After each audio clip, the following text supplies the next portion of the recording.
नमस्कार, India news देख रहे हैं आप। आपके साथ मैं हूं रंजना सिंह राठौड़। नई शिक्षा नीति के तहत मध्य प्रदेश के कॉलेजेस में अब हिंदू धर्म की पढ़ाई करवाई जाएगी। छात्रों को अब भगवान राम, हनुमान, तुलसीदास, वेद पुराण, उपनिषद और दर्शन शास्त्र की पढ़ाई करवाई जाएगी।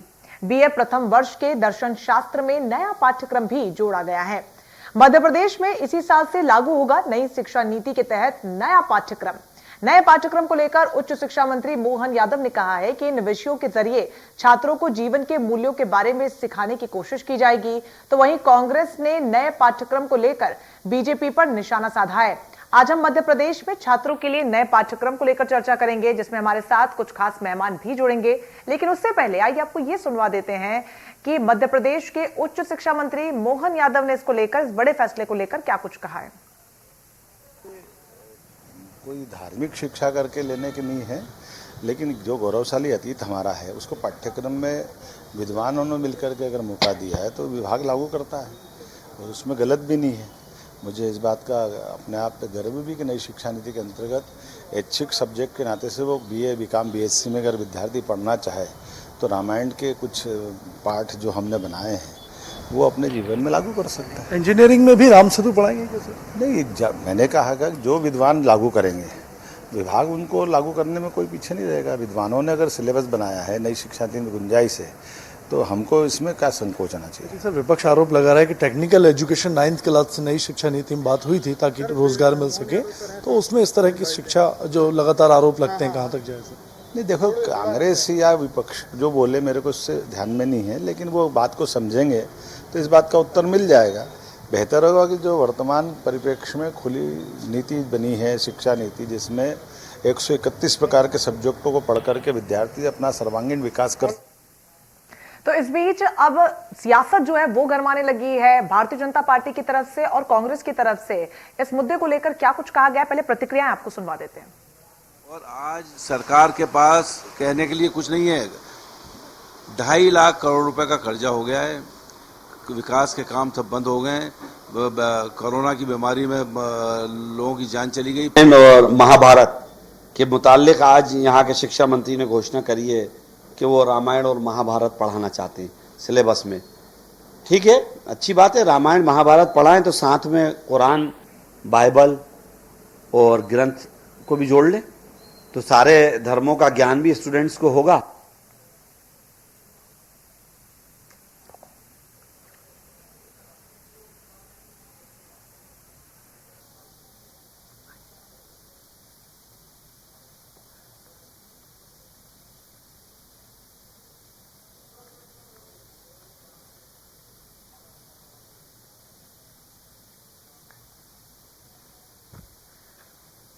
तो चलिए इसी मुद्दे पर चर्चा को आगे बढ़ाएंगे। खास मेहमान हमारे साथ जुड़ रहे हैं। भारतीय जनता पार्टी की तरफ से आशीष अग्रवाल साहब हमारे साथ जुड़ रहे हैं। इसके अलावा विवेक त्रिपाठी जी कांग्रेस की तरफ से हमारे साथ जुड़ रहे हैं।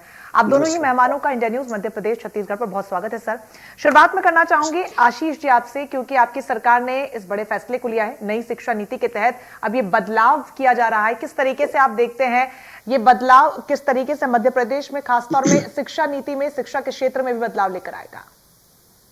देखिए, नई शिक्षा नीति को अध्ययन करने से पहले मुझे लगता है कांग्रेसी जो प्रतिक्रिया देते हैं वो थोड़ी सी खोखली है। नई शिक्षा नीति ये फ्लेक्सिबिलिटी देती है, ये इंडिपेंडेंस देती है कि आप ऐच्छिक विषयों को शामिल कर सकें ताकि विद्यार्थी तय करें। तो इसी तरीके के एक ऐच्छिक विषय को बीए, बीकॉम, बीएससी के छात्रों को एक अब फ्लेक्सिबिलिटी है कि वे चाहें तो भगवान श्री राम के दर्शन को रामचरितमानस के अध्ययन से कर सकते हैं। और ये हमने नहीं, ये विषय के विशेषज्ञों ने इसको तय किया है। अब भारत में अगर रामचरितमानस अगर एक ऐच्छिक विषय नहीं होगा तो क्या तालिबान में होगा, अफगानिस्तान में होगा, तो उसमें चिंता की क्या बात है। भगवान श्री राम वो है जो इस देश के राष्ट्रपिता महात्मा गांधी के आदर्श पुरुष थे, जिनके दिन की शुरुआत रघुपति राघव राजा राम पतित पावन सीता राम से होती थी और जिनके जीवन के अंतिम 2 शब्द भी हे राम थे। तो जो कांग्रेसी कह रहे थे कि वो कुरान क्यों नहीं शामिल, तो वो खुद महात्मा गांधी की समाधि पे जाके धरना दें और पूछे कि उन्होंने या अल्लाह क्यों नहीं कहा। तो ये एक विषय है। और अगर कांग्रेसियों को ऐसा लगता है कि कुरान भी शामिल हो तो इनके जहां जहां राज्य है, जैसे उत्तराखंड है, तो उत्तराखंड में कांग्रेसियों ने क्या किया, विधानसभा में एक नमाज का भवन बनवाया है। तो मेरा उनसे भी एक क्रॉस क्वेश्चन है कि वे क्यों नहीं जाते हैं वहां पर, क्यों नहीं वे हनुमान जी का भी एक मंदिर बनवाएं, सोनिया गांधी जी के लिए गिरजाघर भी बनवाएं और एक गुरुद्वारा भी बनवाएं। तो विषय इस पे बिल्कुल बहस वाला नहीं है। भारतीय जनता पार्टी की सरकारों ने इस देश की संस्कृति से जोड़ने वाले जो निर्णय लिए हैं वो चारों ओर अनुसरणीय है। भगवान श्री राम जो मर्यादा पुरुषोत्तम है, उनके जीवन को पढ़ के विद्यार्थी सबक ले, ऐच्छिक विषय में, कोई जबरदस्ती नहीं है। इसके लिए हमने एक रास्ता खोला है जो एक अनुसरणीय और अनुकरणीय पहल है। ठीक है विवेक त्रिपाठी जी, समस्या कहाँ रही है? क्योंकि समय जो है बदल रहा है, बदलाव जो है वो नियति के लिए अनिवार्य है। ऐसे में समस्या कहाँ है, आपत्ति क्या है? देखिए, समस्या सबसे बड़ी यह है कि आज शिक्षा नीति में यह बदलाव होना चाहिए था कि हम देख रहे हैं कोरोना की तीसरी लहर आ रही है। अगर आपको बदलाव करना था तो फीस स्ट्रक्चर में बदलाव करते। आज पूरे देश में एमबीबीएस की पढ़ाई कितनी महंगी है ये सबको पता है। आज अगर आपको बदलाव करना था तो अपने एजुकेशन सिस्टम में बदलाव करके एकेडमिक कैलेंडर को सुधारने का प्रयास करते। आपकी यहाँ परीक्षाएं नहीं होती है, परीक्षाएं होती तो परिणाम नहीं आते। इस दिशा में सुधार करने की जगह आप आरएसएस के इशारे पे, आरएसएस के दबाव में एक धर्म की राजनीति जो करने का प्रयास कर रहे हैं। शिक्षा का मंदिर होते हैं कॉलेज, उसमें आप जिस तरीके से धर्म की राजनीति करने का प्रयास कर रहे हैं उस पर आपत्ति। आप धर्म की शिक्षा देना चाहते हैं, धर्म की शिक्षा देने से कोई दिक्कत नहीं है, परंतु इससे भविष्य में स्टूडेंट्स को क्या लाभ होना है ये आप बगैर बताए एक तुगलकी फरमान को थोप देना। आज तालिबान को हम तालिबान क्यों कहते हैं? क्योंकि वहां पे धर्म की शिक्षा इतनी हावी है कि वहां अनिवार्य रूप से पढ़ना ही पड़ेगा। मैं कहना चाहता हूँ, मैं अनुरोध करना चाहता हूँ भाजपा के अपने प्रवक्ता से कि वो सरकार को ये सुझाव दे कि आज जो महंगी शिक्षा है हम उसको सस्ती करने की दिशा में अगर काम करें।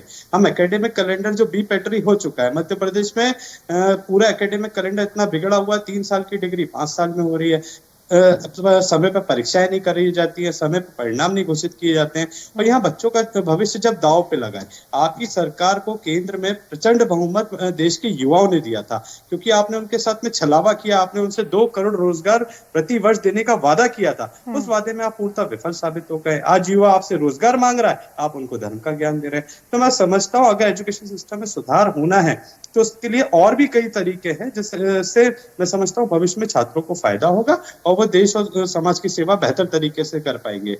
जी आशीष जी, त्रिपाठी जी का मानना है कि बदलाव से उन्हें कोई समस्या नहीं, समस्या इस बात से है, उन्हें लगता है कि आरएसएस की विचारधारा को एक तरीके की खास तौर की हिंदूवादी विचारधारा को आगे बढ़ाया जा रहा है, खासतौर पर बीजेपी शासित राज्यों में। इसको लेकर सवाल न सिर्फ मध्य प्रदेश में बल्कि कई ऐसे राज्य जहां पर आपकी सरकारें लगातार उठता भी रहा है, उसको थोड़ा सा स्पष्ट कीजिए सर। देखिए, पहले ही मैंने बड़ी विनम्रता और विनयशीलता से कहा था कि मेरे कांग्रेसी मित्र नई शिक्षा नीति और उसमें आने वाले बदलावों को पहले अध्ययन करें, फिर टीका टिप्पणी करें। यह कोई फोर्स डिसीजन नहीं है, चूंकि मध्य प्रदेश उन अग्रणी राज्यों में है जहां पर नई शिक्षा नीति जो इस देश में लगभग 3-4 दशक के विचार विमर्श बाद आई है, उसमें ये सब फ्लेक्सिबिलिटीज हमें मिल रही है। तो ऐच्छिक विषय हमने इस देश के आदर्श भगवान मर्यादा पुरुषोत्तम श्री राम के जन्म को जिस तरीके से उतारा गया रामचरितमानस को देख के किया है। अब कांग्रेस को आपत्ति है कि ये आरएसएस की विचारधारा है, तो क्या भगवान श्री राम सिर्फ आरएसएस के हैं? कांग्रेसी इससे अलग करते हैं? अगर ऐसा है तो महात्मा गांधी जी ने क्यों अपने, मैंने जो पहले दोबारा दोहरा रहा हूं, क्यों अपने जीवन के अंतिम 2 वाक्य, अंतिम 2 शब्द हे राम बोले थे? इस देश के संविधान की जो मूल प्रति बनी है, मूल प्रति पे भी राम दरबार का चित्रण है। तो ये राम, भगवान श्री राम किसी एक दल, किसी एक पार्टी के नहीं, ये तो आस्था के प्रतीक है। वो तो इनकी तुष्टीकरण की राजनीति के चलते हुए। त्रिपाठी जी, जैसा कि आशीष जी भी कह रहे हैं, राम हम सभी के हैं, ऐसा नहीं कि कोई विचारधारा को बढ़ाया जा रहा है, किसी व्यक्ति विशेष को तवज्जो दी जा रही है। महाभारत के बारे में पढ़ना हो, रामायण के बारे में पढ़ना हो या फिर किसी भी प्रकार के शास्त्र या पुराण के बारे में पढ़ना हो, वो तो हम सभी का है ना, इसमें आपत्ति कैसी? इसमें सबसे बड़ी बात यह है, मैं कहना चाहूंगा कण कण में राम है, हर एक सांस में राम है। राम तो हमारे चारों तरफ है। आप सिलेबस में अगर सुधार करना ही चाहते हैं, धार्मिक ग्रंथों को पढ़ाना ही चाहते हैं तो सभी धार्मिक ग्रंथों को पढ़ाएं। आप राजनीति की तुष्टीकरण जिस तरीके से शिक्षा के मंदिर को दूषित करने का प्रयास कर रहे हैं, अगर आपको शिक्षा नीति में सुधार करना ही है तो वो सस्ती हो, गुणवत्तापूर्ण हो और आसानी से, सुलभता से छात्रों तक पहुंचे। हमें सुधार करना चाहिए कि शिक्षा सस्ती कैसे होगी, गुणवत्तापूर्ण कैसे होगी। आज आप बदलाव की अभी शुरुआत यहाँ से हुई है, क्योंकि नई शिक्षा नीति में कई बदलाव हो रहे हैं और आने वाले समय में मैं उम्मीद करती हूँ कि अच्छे और पॉजिटिव बदलाव देखने को मिलेंगे, लेकिन एक्सेप्टेंस कहाँ है? एक बड़ी विपक्षी पार्टी होने के नाते आपका एक्सेप्टेंस कहाँ है? वो बहुत ज्यादा जरूरी है राजनीति में, क्योंकि बदलाव को होने दीजिए, तभी तो आप उसके प्रोज एंड कॉन्स देख पाएंगे। बदलाव को आप होने नहीं दे रहे, उसमें आप आपत्ति दर्ज करवा रहे हैं, फिर ये कैसे चलेगा? 33 करोड़ देवी देवता है, 33 करोड़ देवी वही मैं कह रही हूँ कि इसकी शुरुआत हुई है, हो सकता है आने वाले समय में इसका एग्जीक्यूशन अच्छे से होगा तो शायद वो बदलाव जिसका जिक्र आप कर रहे हैं उसे भी इंट्रोड्यूस किया जाएगा, लेकिन जहां से शुरुआत हुई है कम से कम उसका एक्सेप्टेंस तो होना चाहिए। कॉलेज और विश्वविद्यालय में सभी धर्म के छात्र आते हैं, सभी धर्म के लोग वहां पे शिक्षा अर्जित करने आते हैं। वो शिक्षा का मंदिर है, ना कि किसी समाज का, ना कि किसी जाति का, ना कि किसी धर्म का। वहां पे एकता के साथ में हम पढ़ाई करने आते हैं और हमें उस माहौल को बने रहना चाहिए, देना चाहिए। अगर इस तरीके के कदम उठाए जाएंगे तो मैं समझता हूँ आरएसएस और बीजेपी बहुत जल्दी भारत को भी तालिबान के रास्ते पे ले जाने का जो प्रयास कर रही है वो उसमें सफल नहीं हो पाएंगे। अगर शिक्षा में सुधार करना है कि आप जो बदलाव कर रहे हैं और जो जिक्र आपने किया कि राम सबके हैं, हम सभी के ये ग्रंथ है, शास्त्र है, जिसमें मैं भी पूरा भरोसा करती हूँ, इसमें कोई दो राय नहीं है, लेकिन जो पॉइंट वो उठा रहे हैं कि हर धर्म का व्यक्ति, हर धर्म का छात्र विश्वविद्यालय में पहुंचता है, तो उनके धार्मिक ग्रंथों को लेकर क्यों नहीं बदलाव को इंट्रोड्यूस किया जा रहा है? सिर्फ हिंदूवादी विचारधारा को ही क्यों यहाँ पर तवज्जो दी जा रही है? देखिए, मैं सबसे पहले तो स्पष्ट कर दूं कि ऐसा नहीं है कि श्री रामचरितमानस ही एक ऐच्छिक विषय है। ऐच्छिक विषयों में उर्दू के भी कई शेरो शायरी का अध्ययन कर सकते हैं और कई उनकी और भी दूसरे विषय हैं जिसको स्टूडेंट्स अपना सकते हैं। मेरा विषय तो कांग्रेस के दोहरे चरित्र पर है। देखिए, उत्तराखंड में अभी इनकी सरकार है मिलीजुली। उत्तराखंड सरकार ने एक निर्णय लिया है कि विधानसभा परिसर में एक नमाज अदा करने के लिए भवन बनेगा। तो वहां पर कांग्रेसियों को क्यों याद नहीं आता कि दूसरे भी ऐसे धर्म है जिनके लिए कुछ ना कुछ व्यवस्थाएं होनी चाहिए। सुंदरकांड पढ़ने के लिए कोई एक हनुमान मंदिर भी होना चाहिए, कोई एक अपनी प्रेयर्स के लिए गिरजाघर भी होना चाहिए, या कोई ना कोई एक गुरुद्वारा भी होना चाहिए। वहां पर क्यों ये नहीं जागते हैं और इस तरह की बातें करते हैं? कुल मिला के ये तुष्टीकरण की राजनीति करने वाले लोग हैं। और मुझे इस वाक्य से त्रिपाठी जी के पूरे सम्मान के सहित बहुत आपत्ति है कि भगवान श्री राम को अगर लोग पढ़ेंगे तो तालिबानी बन जाएंगे। तो ये तो वही आपके वाक्य की पुनरावृत्ति हो गई जिसमें आप हिंदू को आतंकवादी ठहराते थे। और त्रिपाठी जी, आप इस तरह की जो प्रतिक्रिया दे रहे हैं ना, इस देश के लिए कोई नई नहीं है। आपकी तो पार्टी ने भगवान श्री राम को काल्पनिक बता दिया था, उनका अस्तित्व आपने नकार दिया था, और अब आप कह रहे हो कड़कड़ में राम। आपकी पार्टी के वकील वहां पर खड़े होते हैं और भगवान श्री राम के मंदिर को रुकवाने के लिए प्रयासरत रहते। तो इस देश ने आपकी रामद्रोही चरित्र को भी देखा है और तुष्टीकरण की राजनीति को भी समझा है। भगवान श्री राम को पढ़ने वाला कभी तालिबानी नहीं हो सकता। और अगर इस देश को तालिबान से बचाना है, अगर इस विश्व को अगर इस तरह की अराजकता से बचाना है, तो भगवान श्री राम को पढ़ाना ही श्रेयस्कर होगा। और मुझे लगता है कि सबसे पहले आप अपने प्रथम पुरुष राहुल गांधी को रामचरितमानस पढ़वा दें तो सारा का सारा फसाद ही मिट जाएगा। ठीक है, त्रिपाठी जी जवाब दीजिए। कई गंभीर सवाल यहाँ पर आशीष जी खड़ा कर रहे हैं। उत्तराखंड में भी आपकी सरकार है, वहां पर भी जिस तरीके से मैनिपुलेशन कहें या फिर जो बदलाव है या फिर जो डिफरेंस है सोच में, मध्य प्रदेश में जब आप बोलते हैं तो आपका जो वर्डिक्ट होता है वो एकदम चेंज हो जाता है, आपका टेक, आपका स्टैंड चेंज रहता है, लेकिन आपकी सरकार है जिन राज्यों में, वहां इतना ज्यादा डिफरेंस क्यों है? देखिए, आशीष जी जो काम कर रहे हैं, ये अपनी पार्टी की जो लाइन एक होती है कि मुद्दे से भटका के अपनी बातों को रखना। आज युवा चाहता है रोजगार, तो ये उसमें पढ़ाना चाहते हैं राम जी के बारे में। तो देखिए, राम जी के बारे में तो पूरा देश और पूरा हिंदू समाज जानता है, उसमें कुछ भी पढ़ाने लायक नया तो है नहीं।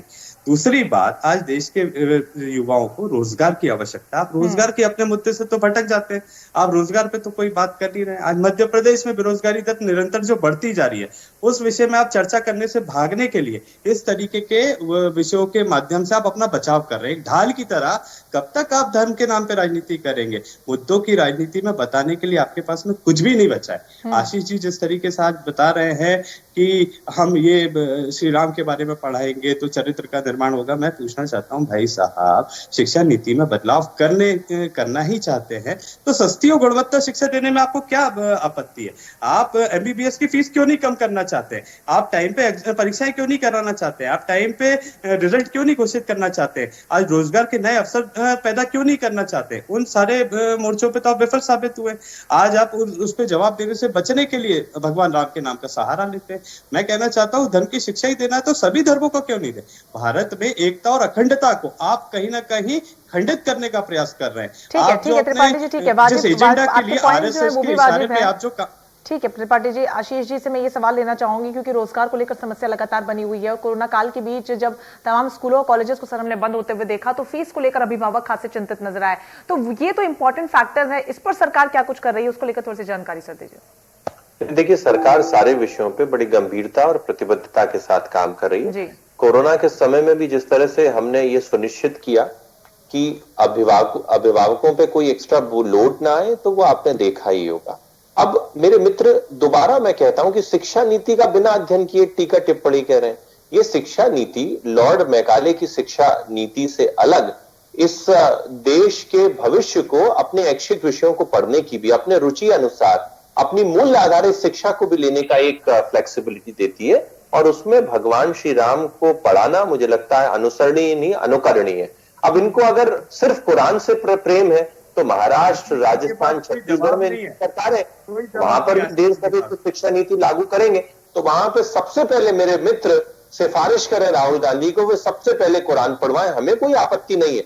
मैं तो ये कहता हूं ये देश का युवा चुने कि उसको भगवान श्री राम के आदर्शों पे चलना है, पढ़ना है या नहीं। ये कांग्रेसियों जैसे सोची समझी रणनीति के तहत जो ब्रेन वॉश करने का प्रयास था कि इस देश की वंशावली सिर्फ आक्रांत मुगल शासकों के बाद, विदेशी ब्रिटिश इंडिया कंपनी के बाद मोतीलाल नेहरू और गांधी और नकली गांधी तक जो खत्म होती है, वो अब इस देश में मिथक तोड़े जाएंगे। इस देश का जो भविष्य है वो अपनी रुचि के अनुसार विषय भी चुनेगा। और रोजगार उन्मुखी तो हमारा जो पाठ्यक्रम है वो है ही है, परंतु हम चाहते हैं कि अब अगली पीढ़ी का सिर्फ दिमाग ही नहीं, उसका दिल को भी एक रास्ता दिया जाए और उसको वो पढ़ाया जाए ताकि वो इस देश के लिए एक जिम्मेदार नागरिक बने। बिल्कुल त्रिपाठी जी, यहाँ पर जैसा कि आशीष जी कह रहे हैं कि उस पर भी काम किया जा रहा है, रोड मैप सरकार का तैयार है। रोजगार को लेकर समस्या हालांकि निरंतर बनी रही है लेकिन उसको भी कम करने की पूरी कोशिश की जा रही है। साथ ही फीस को लेकर जो समस्या है और जो शिकायतें अभिभावकों के द्वारा रेज की जाती रही हैं उस पर भी काम किया जा रहा है। तो आपकी जो दुविधा थी, आपका जो सवाल था, उसको लेकर भी मैंने सर से सवाल ले लिया है, लेकिन फिर घूम फिर कर बात वही है कि अब क्या आप एक्सेप्ट करेंगे कि ये जो बदलाव आ रहा है ये अच्छा बदलाव है और आप इसमें सरकार के साथ होंगे? देखिए, अच्छा और बुरा तो तब डिसाइड होगा जब इसके परिणाम आएंगे। आशीष जी एक भी मेरे सवाल का जवाब नहीं दे पाए, ये हर सवाल से बचते और भागते रहे। परिणाम से सर आपका क्या मतलब है? एक भी बार जितनी बार परिणाम आएंगे, मैंने तो एक बार किसी भी प्रकार की शिक्षा और शिक्षा के परिणाम हमेशा अच्छे ही होते हैं, इसमें दो राय नहीं होती हैं। परिणाम आएंगे से आपका अर्थ क्या है सर? देखिए, परिणाम, आप शिक्षा नीति में बदलाव कर रहे हैं, आप शिक्षा नीति में बदलाव करते रहिए, परंतु जो देश में बेरोजगारी दर बढ़ रही है उसके लिए आपके क्या कदम होंगे? आप किसी भी तरीके का ठोस कदम आज तक नहीं उठा पाए जिससे बेरोजगारी दर कम हो। आज आपने सरकार में आने से पहले देश के युवाओं को बरगलाने के लिए, गुमराह करने के लिए जो 2 करोड़ रोजगार प्रतिवर्ष देने का वादा किया था, आशीष जी मुझे इस चैनल के माध्यम से देश के युवाओं को बताने का कष्ट करें कि वो 2 करोड़ रोजगार देश में कहाँ मिल रहे हैं। ठीक है आशीष जी, जवाब दीजिए, जल्दी से जवाब दे दीजिए। उसका जवाब नहीं देंगे आशीष जी, ये जवाब देंगे कि हम राम जी को नहीं, आप जवाब मत दीजिए, आपने सवाल पूछा है तो आशीष जी को बोलने दीजिए। सर जवाब दीजिए। देखिए, कांग्रेसी मित्र किस तरह से विषय को भटकाने का प्रयास कर रहे हैं ये आप सब देख रहे हैं। सबसे पहले तो उन्होंने झारखंड पे कोई जवाब नहीं दिया कि झारखंड में विधानसभा के अंदर अगर नमाज के लिए वो कमरा बना देंगे तो उससे कौन से रोजगार मिल जाएंगे, और अगर वहां पर उन्होंने सिर्फ नमाज के लिए बनाया तो क्यों नहीं उन्होंने सुंदरकांड के लिए भी बनाया, क्यों नहीं उन्होंने गिरजाघर बनाया? कोई जवाब। अब ये तुष्टिकरण है या नहीं है ये कांग्रेसी मित्र नहीं जवाब देंगे। मेरे कांग्रेसी मित्र बताएं कि ऐसे समय में जहां पर पूरे विश्व की इकोनॉमी हिली हो, इस देश ने अगर जीडीपी में 20% की अगर ग्रोथ रेट दी हो, इस देश ने आईएमएफ जैसी संस्था को अगर मजबूर किया हो कि हमारा प्रोत्साहन करे और भारत को सबसे चमकदार इकोनॉमी बताने में अगर मदद की हो, तो इनको इतनी तकलीफ क्यों होती है? तो जिस दिन ये रोजगार पे बहस करेंगे उस दिन रोजगार पर भी कर लेंगे, उस पर भी सेपरेटली बहस हो जाएगी। लेकिन फिलहाल ये जो बदलाव है इस पर बात हो रही है, हालांकि हर बदलाव सही हो इसको लेकर टिप्पणी नहीं की जा सकती, लेकिन उम्मीद यही है क्योंकि शिक्षा में बदलाव है तो ये सभी के लिए है, क्योंकि जब देश का बच्चा, देश का यूथ शिक्षित होगा तभी शायद विकास की ओर और ज्यादा हम अग्रसर हो पाएंगे। तो बहुत ज्यादा जरूरी है कि जो कुछ भी बदलाव शिक्षा के क्षेत्र में हो रहे हैं वो पॉजिटिव ही हो। समय की कमी है, इसलिए बहुत शुक्रिया आप दोनों का। हमारे साथ जुड़े आप। जिस तरीके से नई शिक्षा नीति के तहत कई बदलाव किए जा रहे हैं, मध्य प्रदेश में भी ये बड़ा बदलाव होने वाला है, ऐसे में कितना इसका असर होता है? हालांकि सवाल के साथ अब सियासत भी होनी शुरू हो गई, लेकिन बहुत ज्यादा जरूरी है ये समझना कि बदलाव जो है वो समय का उसूल है, रूल है, उसमें एक्सेप्टेंस भी होना जरूरी है और साथ ही साथ उसके परिणाम जो आएंगे उसको भी स्वीकार करने के लिए हमें तैयार होना जरूरी है। फिलहाल के लिए इस चर्चा में बस इतना ही, लेकिन बाकी तमाम बड़ी खबरों के लिए आप बने रहिए हमारे साथ। नमस्कार।